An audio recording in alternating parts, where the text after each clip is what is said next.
ইতিমধ্যে আজি যেহেতু মহাষ্টমী, আজি মহাষ্টমীত নলবাৰীৰ ঐতিহ্যমণ্ডিত শ্ৰী শ্ৰী বিল্লেশ্বৰ দেৱালত মই উপস্থিত আছোঁ। দেখিবলৈ পাইছে ইতিমধ্যে বিল্লেশ্বৰ দেৱালত আচলতে আজি এই মহাষ্টমীৰ দিনটোত ভক্তৰ অগণন ভিৰ পৰিলক্ষিত হৈছে। আৰু সকলোৱে জানে বিল্লেশ্বৰ দেৱালৰ ক্ষেত্ৰত কোনো মূৰ্তি নাথাকে। ইয়াত আচলতে কলৰ পুলিকে আচলতে দেৱী মা দুৰ্গা সজাই ইয়াক সংস্থাপন কৰি আচলতে পূজা কৰা হয়, দুৰ্গা পূজা। আৰু এই আজি মহাষ্টমীৰ দিনটোত আচলতে ইয়াত লোকে লোকাৰণ্য হৈ পৰিছে। আমি গোটেই পৰিৱেশ দেখুৱাইছোঁ পোনপটীয়াভাৱে। আৰু অকল নলবাৰীয়ে নহয়, ৰাজ্যৰ বিভিন্ন প্ৰান্তৰ পৰা লোকসকল ইয়ালৈ আহে। আৰু যদি সন্মুখৰ ভাগত আপুনি দেখিবলৈ পাব, যিহেতু দিনৰ 1 বজাৰ পিছতে সন্ধি পূজা আৰম্ভ হ'ব। গতিকে সন্ধি পূজাত এনেদৰে আচলতে বিল্লেশ্বৰ দেৱালয়ৰ ক্ষেত্ৰৰ যি দুৰ্গা মন্দিৰ আছে, সেই দুৰ্গা মন্দিৰৰ সন্মুখত এনেকুৱা ধৰণে লোকসকলে একেলগে একে সময়তে সন্ধি পূজাৰ চাকি জ্বলাই তেওঁলোকে দেখিবলৈ পাইছে। ইতিমধ্যে সাজু হৈ পৰিছে সকলো। আৰু মই কৈছোঁ দিনৰ 1 বজাৰ পিছতে সন্ধি পূজা আৰম্ভ হ'ব। আৰু তেওঁলোকে আচলতে ভক্তসকলে মানস কৰে আৰু সেই মানস মতে আহি আচলতে এই দুৰ্গা মন্দিৰটো যি সন্মুখৰ ঠাইখিনি আছে, সেই ঠাইখিনিতে এনেদৰে অগণন ভক্তই তেওঁলোকে সন্ধি পূজাত একেলগে একে সময়তে তেওঁলোকে চাকিসমূহ জ্বলায়।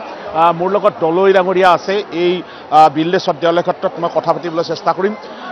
আজি কিছু মানুহ হোৱা দেখা গৈছে, ভক্ত হোৱা দেখা গৈছে। আজি মহাষ্টমী বিহিত পূজা। এই মহাষ্টমী বিহিত পূজাত ৰাতিপুৱাৰ পৰা আমাৰ পূজাৰ নৈদিন যিটো কাম, সেই পূজা ভাগিত চলি আছে। আৰু আজি 1:11 যোৱাৰ পিছতে আমাৰ সন্ধি পূজাৰ প্ৰশস্ত টাইমটো আৰম্ভ হ'ব। তাৰপিছত ভক্তগণে ইয়াত চাকি জ্বলাব। সন্ধিৰ ঠিক সময়ত এটা বলিও পৰিব। ঠিক মাত্ৰ 48 মিনিটৰ ভিতৰত এই গোটেই পূজাটো সমাপ্ত হ'ব লাগিব। সেইকাৰণে একদম সময়সূচী। নৱমী পূজাক লৈ কাইলৈ নৱমী পূজা। সকলোৱে জানে বিল্লেশ্বৰ দেৱালয়ৰ ক্ষেত্ৰত নৱমী পূজা বুলি ক'লে ইয়াত মহ বলিও প্ৰদান কৰা হয়। কেনেকুৱা হ'ব আৰু কেনেকুৱা ধৰণে প্ৰস্তুতি চলোৱা হয়? এতিয়া কথাটো চাওক, অকণমান দুখ আমাৰ আছে। জুবিন গাৰ্গ সম্পৰ্কীয় দুখটো আমাৰ থাকিবই ন্যায় নোপোৱালৈকে। কিন্তু পূজা ভাগিটো চলি থাকিবই, যিটো আমাৰ সদায় নৈমিত্তিক কাম, এই কাম কাজ আমাৰ চলিব। কালিও যথেষ্ট ধৰণৰ নৱমী আৰু অষ্টমীত বিল্লেশ্বৰ দেৱালয়ত যথেষ্ট সংখ্যক ভক্তৰ আগমন ঘটে। ঠিক কাইলৈ তেনেকুৱাই ঘটিব। আৰু এইবাৰ আপুনি নুসুধতেই মই কৈ দিলোঁ যে এইবাৰ 45টা মহ আমাৰ বলি আৰু উচৰ্গাৰ মাজত থাকিব। বাকীখিনি আৰু কিছু মহ এৰি দিয়া হ'ব। গতিকে দেখিছে আজি, গতিকে সকলো ৰাইজকে অতি নম্ৰতাৰে মাক সেৱা কৰক। মনৰ যিটো কামনা আছে সেই কামনাটো পূৰণ কৰাৰ কাৰণে যাতে অতি শৃংখলাবদ্ধভাৱে আগবাঢ়ি যাব পাৰে পূজাখিনি, তালৈকে মই যিহেতু লক্ষাধিক লোকৰ সমাগম হয় নৱমীৰ দিনা, কেনেকুৱা প্ৰস্তুতি চলিছে? এতিয়া চাওক, এতিয়া নলবাৰী জিলাৰ গোটেই প্ৰশাসন, আমাৰ DC মহাশয়, SP মহাশয়ে যথেষ্ট ধৰণে লাগি আছে। এইবাৰ কটকটীয়া নিৰাপত্তা দিছে। বিল্লেশ্বৰ দেৱালয়ৰ আগতকৈ এইবাৰ বেছি হৈছে। যিহেতু আমাৰ ৰাতি গংগা আৰতি হয়, আমি কাশী বিশ্বনাথৰ পৰা আৰতিৰ হেৰি কৰিছোঁ। প্ৰতিদিনে ৰাতি 7 বজাৰ 7:30 বজাৰ পৰা আমাৰ হেৰিটো হয়, মানে আৰতি হয়। আৰতি চোৱাৰ কাৰণে কিন্তু যথেষ্ট ভক্ত ইয়াত আগমন হৈছে। স্বেচ্ছাসেৱকো থাকিব কাইলৈৰ দিনটোৰ বাবে? স্বেচ্ছাসেৱকটো যথেষ্ট ধৰণৰ প্ৰায় 500 স্বেচ্ছাসেৱক আমাৰ ফালৰ পৰা আমি ৰেডি কৰি সাজু কৰি থৈছোঁ, যাতে ভক্তৰ অসুবিধা নহয়। হয়, কাইলৈ লক্ষাধিক লোকৰ সমাগম হ'ব। দেখুৱাইছোঁ, আমি পোনপটীয়াভাৱে দেখুৱাইছোঁ।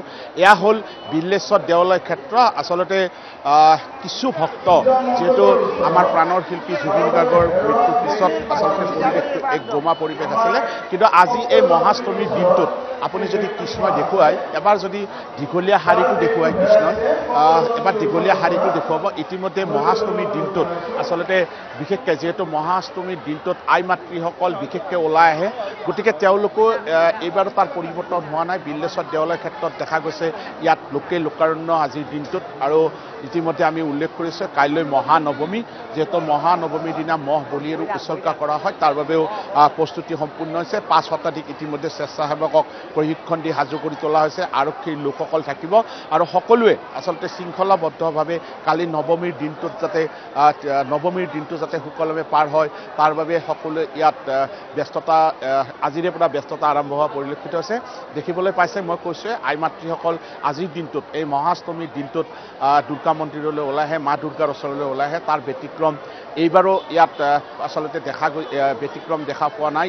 ইয়াতো লোকসকল আহিছে। সকলোৱে আহি আচলতে আই মাতৃসকলে দুৰ্গা মাৰ ওচৰত সেৱা গ্ৰহণ কৰিছে, যাতে আগন্তুক দিনসমূহ সকলোৰে মংগল হয়। তাৰ বাবে আমি সমগ্ৰ দৃশ্য পোনপটীয়াভাৱে দেখুৱাইছোঁ।